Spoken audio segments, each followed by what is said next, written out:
네, 안녕하세요. 오늘 저희가 함께 깊이 들어가 볼 자료는 손동원 박사님의 논문입니다.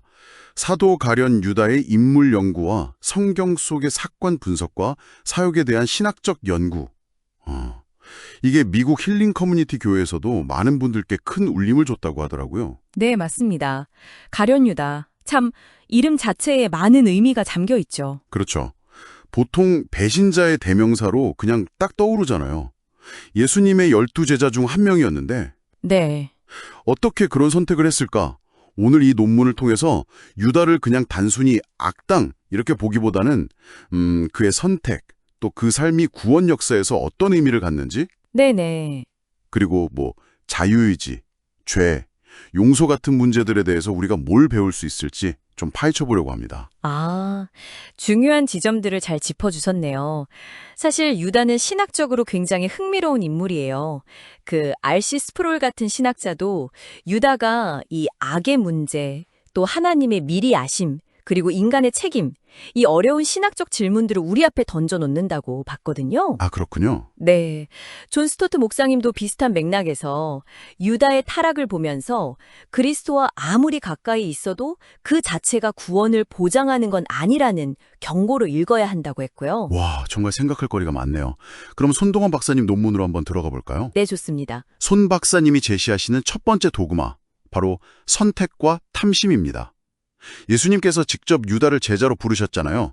마가복음 3장 19절에 보면요. 네, 그렇죠. 12제자 중 한 명으로 분명히 선택하셨죠. 그런데 요한복음 12장 6절을 보면 그가 도둑이었다. 헬라어로는 클렙테스라고 하죠. 그리고 돈괴, 발란티온을 맡아서 거기서 돈을 훔쳐갔다는 기록이 있어요. 아, 네. 손 박사님은 바로 이 구절이 유다의 그 숨겨진 내면, 그러니까 겉으로 보이는 봉사와 속에 감춰진 탐심이 충돌하고 있었다는 걸 보여준다고 강조하십니다. 그 이중성이 이미 시작되고 있었다는 거군요. 네, 그리고 두 번째 도구마는 배신의 선택입니다.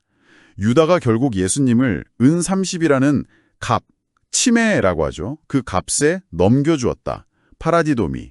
마태복음 26장 14절 15절 말씀인데요. 네. 이 행위가 물론 구약 스가랴 11장 12절의 예언 성취와도 연결되긴 합니다만 손 박사님은 그렇다고 해서 유다의 자유의지적 선택과 책임이 면죄되는 건 아니라고 분명히 지적하세요. 아, 예언 성취와 개인의 책임이 별개라는 거군요. 그렇죠.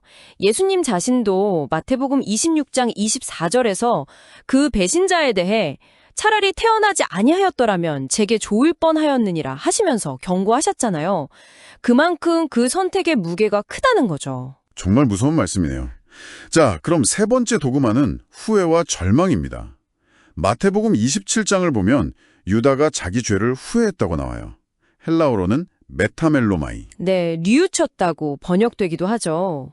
그런데 손 박사님은 여기서 아주 중요한 차이를 강조하십니다. 이 후회가 진정한 회개, 즉 메타노이아와는 다르다는 거예요. 아, 후회랑 회개는 다른 거다. 네, 메타멜로마이는 자기 행동의 결과 때문에 괴로워하고 후회하는 감정에 가깝다면 메타노이아는 삶의 방향 자체를 하나님께 완전히 돌이키는 것을 의미하거든요. 그렇군요. 베드로도 예수님을 부인했지만 눈물로 회개하고 돌아섰는데 바로 그겁니다. 선 박사님은 베드로의 회개, 메타노이아와 유다의 후회, 메타멜로마이에를 비교하면서 후회는 죄책감에서 벗어나지 못하고 결국 절망으로 끝났지만 참된 회개만이 구원으로 이끈다고 설명하세요. 아, 정말 중요한 구분이네요. 자, 그럼 네 번째 도그마로 넘어가 보겠습니다. 심판과 섭리. 유다의 그 비극적인 죽음, 사도행전 1장 18절에 묘사되죠. 몸이 곤두박질치고 배가 터져 창자가 흘러나왔다는. 네, 끔찍한 최후죠. 이건 분명 그의 죄에 대한 심판입니다. 그런데 동시에 역설적이게도 그의 그 배신 행위가 하나님의 더 큰 계획, 즉 섭리, 헬라어로는 프로노이아 안에서 예수님의 구원 사역을 이루는 데 사용되었다는 거죠. 와, 이게 참 받아들이기 어려운 지점인 것 같아요. 인간의 악한 행동이 어떻게 하나님의 선한 계획의 일부가 될 수 있는가 하는. 그렇죠. 선 박사님은 바로 이 지점에서 하나님의 절대 주권을 강조합니다.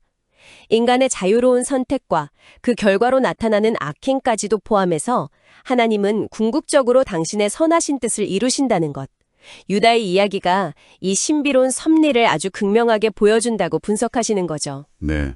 하나님의 주권과 인간의 책임, 이 둘 사이의 긴장 관계가 느껴지네요. 자, 이제 마지막 5번째 도구마입니다. 영원한 경고. 네, 유다는 예수님과 3년이나 함께 먹고 자고 말씀을 듣고 기적을 봤던 어떻게 보면 가장 가까운 사람 중 하나였잖아요. 그렇죠. 핵심 그룹이었죠. 그럼에도 불구하고 그는 구원, 소테리아를 얻지 못했습니다. 손 박사님은 유다의 삶이 우리에게 주는 가장 강력한 경고는 바로 이것이라고 말합니다. 겉으로 보이는 신앙활동이나 교회에서의 직분, 지위 같은 것이 구원을 보장하지 않는다는 것. 마태복음 7장 23절 말씀이 생각나네요. 내가 너희를 도무지 알지 못하니 불법을 행하는 자들아 내게서 떠나가라. 정확합니다.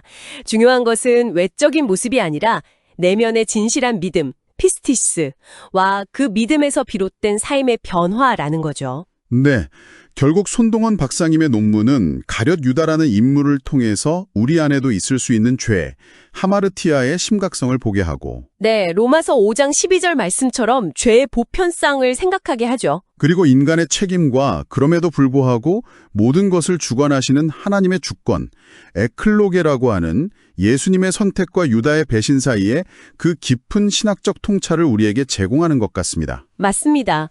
아주 잘 정리해 주셨네요. 그럼 오늘 이 깊은 탐구를 마무리하면서 우리가 실천적으로 가져갈 수 있는 원칙 3가지 정도를 좀 정리해 볼 수 있을까요? 네, 좋을 것 같습니다. 첫째는 끊임없이 자기 마음을 좀 솔직하게 들여다봐야 한다는 것.